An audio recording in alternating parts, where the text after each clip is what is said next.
नमस्कार। आज हम एशिया में हो रहे एक बड़े बदलाव पर बात कर रहे हैं, खास तौर पर भारत और दक्षिण पूर्व एशिया के देशों मतलब आसियान, इनके बीच जो रिश्ते गहरे हो रहे हैं उस पर।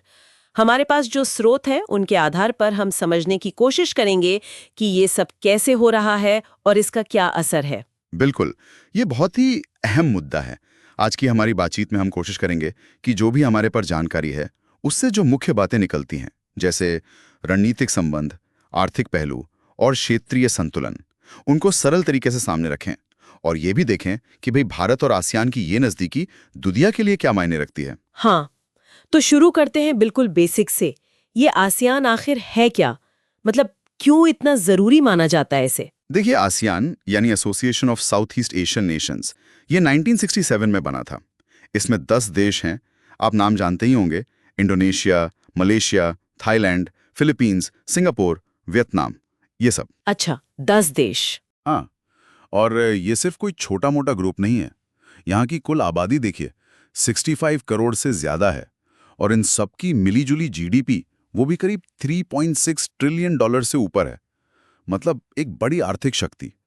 65 करोड़ लोग और 3.6 ट्रिलियन डॉलर्स, ये तो जबरदस्त पैमाने की बात है। बिल्कुल, और इसकी लोकेशन भी बहुत महत्वपूर्ण है। ये पूर्व और पश्चिम के बीच एक तरह से व्यापार का अहम रास्ता है। सही। और भारत के साथ रिश्ते, जैसा हमने कहा, वो भी लगातार गहरे हो रहे हैं। हाँ, ये कोई एक दिन में नहीं हुआ, धीरे धीरे हुआ है। 1992 में भारत सिर्फ एक सेक्टोरल पार्टनर था, मतलब कुछ ही क्षेत्रों में सहयोग। लेकिन 2012 आते आते ये रिश्ता स्ट्रेटेजिक पार्टनरशिप बन गया, रणनीतिक साझेदारी। रणनीतिक साझेदारी, इसका मतलब है कि अब सहयोग बहुत ज्यादा गहरा हो गया है। रक्षा, सुरक्षा जैसे मुद्दे भी शामिल हैं। हाँ, बिल्कुल। अब ये सिर्फ व्यापार तक सीमित नहीं रहा। सुरक्षा, कनेक्टिविटी, लोगों का आना जाना, सब कुछ शामिल है। हाँ, और ये जमीन पर भी दिख रहा है ना, जैसे भारत का निवेश बढ़ रहा है व्यापार में, टेक्नोलॉजी में। हाँ, और वो एक्ट ईस्ट पॉलिसी है भारत की। उसका लक्ष्य ही यही है कि भारत के जो उत्तर पूर्वी राज्य हैं, उनको दक्षिण पूर्व एशिया से बेहतर तरीके से जोड़ा जाए। अच्छा, कनेक्टिविटी पर जोर है। जैसे वो त्रिपक्षीय हाईवे की बात होती है, भारत, म्यांमार, थाईलैंड। सही। वो एक बड़ा प्रोजेक्ट है। और सिर्फ जमीनी नहीं, समुद्री सहयोग भी बढ़ रहा है।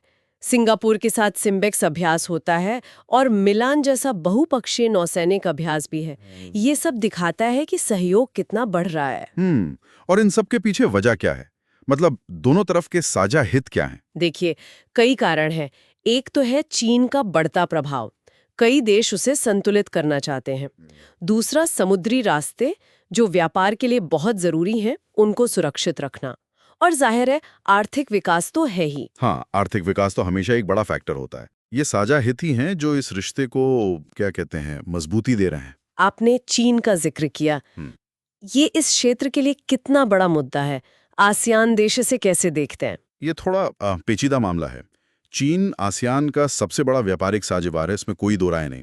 लेकिन दूसरी तरफ दक्षिण चीन सागर में चीन के दावे और उसका जो आर्थिक दबदबा बढ़ रहा है, वो कई देशों के लिए चिंता की बात भी है। अच्छा, तो एक तरह का खिंचाव है, आर्थिक जरूरतें भी हैं और रणनीतिक चिंताएं भी। बिल्कुल, ऐसा ही है। वो एक संतुलन बनाने की कोशिश कर रहे हैं। तो क्या यहीं पर भारत की भूमिका और अहम हो जाती है? क्या आसियान देश भारत को एक बैलेंसिंग पावर के तौर पर देख रहे हैं? ऐसा लगता है, हाँ। स्रोत भी यही इशारा करते हैं। कई देश चाहते हैं कि क्षेत्र में सिर्फ एक ही शक्ति का दबदबा ना हो, और भारत उन्हें एक भरोसेमंद लोकतांत्रिक साथी लगता है, जिसके साथ पुराने सांस्कृतिक रिश्ते भी हैं। ये दिलचस्प है। मतलब भारत की छवि एक स्थिर और नियम आधारित व्यवस्था के समर्थक की है। हाँ, एक हद तक तो यही बात है। तो अगर हम आगे देखें, भविष्य में सहयोग के कौन से नए क्षेत्र दिख रहे हैं? भविष्य में काफी संभावनाएं हैं, जैसे हरित ऊर्जा, मतलब क्लीन एनर्जी पर मिलकर काम करना, डिजिटल इंफ्रास्ट्रक्चर को बेहतर बनाना, लोगों के बीच संपर्क बढ़ाना, कल्चरल एक्सचेंज वगैरह, और सबसे जरूरी, पूरे क्षेत्र में शांति और स्थिरता बनाए रखना, जिसे आजकल रेजिलियंस भी कहते हैं। लचीलापन। हाँ। और अगर ये सब सफल होता है, ये साझेदारी मजबूत होती है, तो इसका नतीजा क्या हो सकता है? क्या वो जो एशियाई शताब्दी की बात होती है, वो और पक्की होगी? निश्चित रूप से। अगर भारत और आसियान मिलकर प्रभावी ढंग से काम करते हैं तो ये न सिर्फ अपनी अर्थव्यवस्थाओं को फायदा पहुंचाएंगे, बल्कि पूरे हिंद प्रशांत क्षेत्र की स्थिरता और समृद्धि के लिए ये बहुत अच्छा होगा। ये साझेदारी बिल्कुल एशियाई शताब्दी को आकार देने में मदद कर सकती है। इसमें भारत एक पुल का काम कर सकता है, पूर्व और पश्चिम के बीच। तो मतलब ये रिश्ता सिर्फ व्यापार या डिप्लोमेसी का नहीं है, इसका असर बहुत गहरा और दूर तक हो सकता है। बिल्कुल, ये एशिया के और शायद दुनिया के भविष्य को भी प्रभावित करने की क्षमता रखता है। सही कहा। तो आज की बातचीत का सार यही है कि भारत आसियान साझेदारी आने वाले समय में एक बहुत महत्वपूर्ण भूमिका निभाने वाली है। हाँ, और जाते जाते एक सवाल सोचने के लिए छोड़ जाते हैं। हमने देखा कि डिजिटल सहयोग और ग्रीन एनर्जी जैसे नए क्षेत्रों में साझेदारी बढ़ रही है। तो ये सोचना दिलचस्प होगा कि आने वाले दशक में ये सब मिलकर वैश्विक व्यापार के पैटर्न और सुरक्षा के ढांचे को कैसे बदल सकता है। कहीं ऐसा तो नहीं कि डिजिटल दुनिया में बढ़ता सहयोग, जैसा कुछ स्रोत इशारा करते हैं, पारंपरिक सुरक्षा की चिंताओं को और जटिल बना दे? इस पर नजर रखनी होगी। ये वाकई एक अहम सवाल है।